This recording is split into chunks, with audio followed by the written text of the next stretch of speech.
चंद्रग्रहण सुरू असताना झालं असं लोकांचं म्हणणं. सर 2:30 वाजता आज मॉकपोल आहे का, काय काय इंडिया आघाडीच्या बैठकी आहेत या संदर्भात? नाही, नक्कीच म्हटलं ना की इंडिया आघाडीचे जे सगळे खासदार आहेत ते दुपारी सेंट्रल हॉलमध्ये एकत्र जमतील. उद्याच्या उपराष्ट्रपती पदाच्या निवडणुकीसंदर्भात कशा प्रकारे मतदान केलं पाहिजे, थोडी ही टेक्निकल तांत्रिक किचकट एक बाब असते, त्यांना योग्य प्रकारे मार्गदर्शन केलं जाईल. बस बाकी आज जे खरगे साहेबांनी डिनरचं आयोजन केलं होतं ते रद्द केलं आहे. पंजाबमधली किंवा हिमाचलमधली एकंदरीत पूरपरिस्थिती पाहता त्यांनी आजचं जेवण रद्द केलं आहे, डिनर रद्द केलं आहे. तर सर्व खासदारांसाठी विरोधी पक्षांच्या काँग्रेसचे अध्यक्ष खरगे साहेबांनी आज एक डिनरचं आयोजन केलं होतं. क्रॉस वोटिंगची शक्यता आहे काही? बघा, क्रॉस वोटिंगची शक्यता म्हणजे असं आहे की भारतीय जनता पक्ष हा स्थानिक स्वराज्य संस्थांच्या निवडणुकापासून विधानसभा लोकसभा प्रत्येक निवडणुकीमध्ये यंत्रणांचा गैरवापर करणं, धमकावणं, प्रलोभनं दाखवणं अशा गोष्टी करतच असतो. पण ह्या वेळेला त्यांना हे शक्य होणार नाही याची आम्हाला खात्री आहे.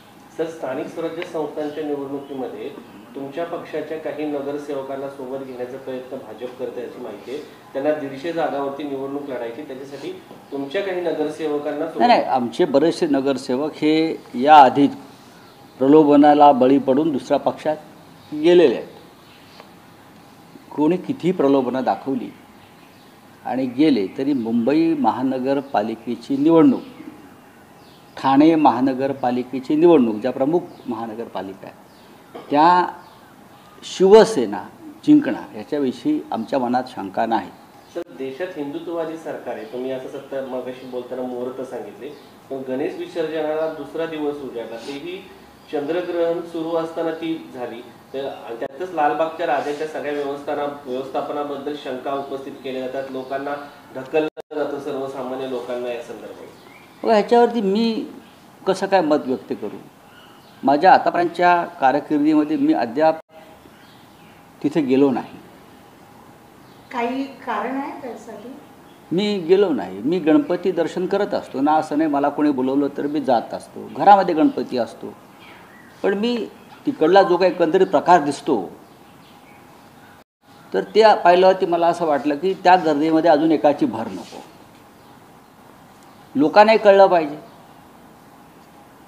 हिंदुत्ववादी असतील, श्रद्धा असेल, गणपती हा घरातला, देव्हारातला आणि इतर सार्वजनिक क्षेत्रातला गणपती हा एकच असतो.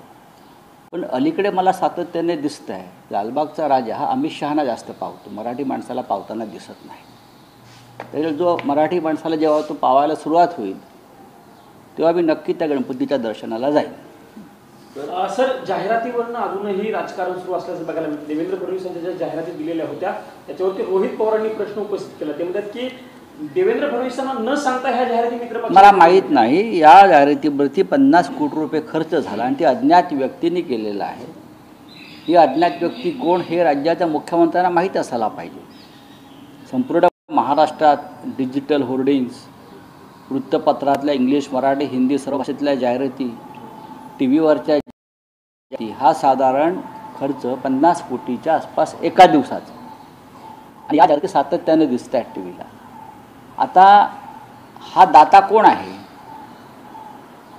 हा धनवान दाता, दानशूर कर्ण कोण आहे, जो देवाभाऊसाठी रोज 50 कोटी रुपये खर्च करतो आहे आणि त्याचा असा काय लाभ झाला आहे भाजपकडून, सरकारकडून, जो या सगळ्या जाहिरातबाजी करतो आहे? हे एक कोडं पडलं आहे महाराष्ट्राला. माननीय देवेंद्र फडणवीस या राज्याचे मुख्यमंत्री आहेत. मुख्यमंत्र्यांची स्वतःची एक आचारसंहिता असते. आतापर्यंत यशवंतराव चव्हाणांपासून पुढल्या अनेक मुख्यमंत्र्यांनी या आचारसंहितेचं पालन केलं आहे, नैतिकतेचं पालन केलेलं आहे, पईचा हिशोब जनतेला दिलेला आहे. अलीकडच्या काळामध्ये गेल्या 5-6 वर्षामध्ये ही प्रथा बंद पडलेली आहे. नैतिकतेच्या गप्पा हे सगळे मारतात, पण रोज नैतिकतेचं अधपतन यांच्या काळामध्ये होत आहे. हे दुर्दैवानं मला सांगावंसं वाटतं आहे. नाव न मुख्यमंत्री देण्याचं कारण काय? जाहिरातीखाली नाव एकतर अशा प्रकारच्या जाहिराती गुंड देतात किंवा कुख्यात बिल्डर देतात, गुंड देतात. हा गुंडांचा पैसा असतो, ठेकेदारांचा पैसा असतो आणि म्हणून कदाचित नाव टाळलं असेल. फक्त पैसा खर्च झाला, नाव द्यायला घाबरले किंवा नाव देणं नैतिकतेत बसलं नसेल त्यांच्या. हे एकतर गुंड टोळ्यांकडून हा पैसा असतो अशा प्रकारचा, किंवा 2 नंबरवाले काळा बाजारवाले ठेकेदार असेच लोक असे निनावी बेनामी उद्योग करतात. आणि भारतीय जनता पक्ष हा बेनामी पैसेवाल्यांचा पक्ष आहे किंवा अड्डा आहे, हे सगळ्यांना माहिती आहे. भारतीय जनता पक्ष देशातील सगळ्यात श्रीमंत पक्ष आहे. त्यांनी स्वतःचं नाव तिथं का दिलं नसेल?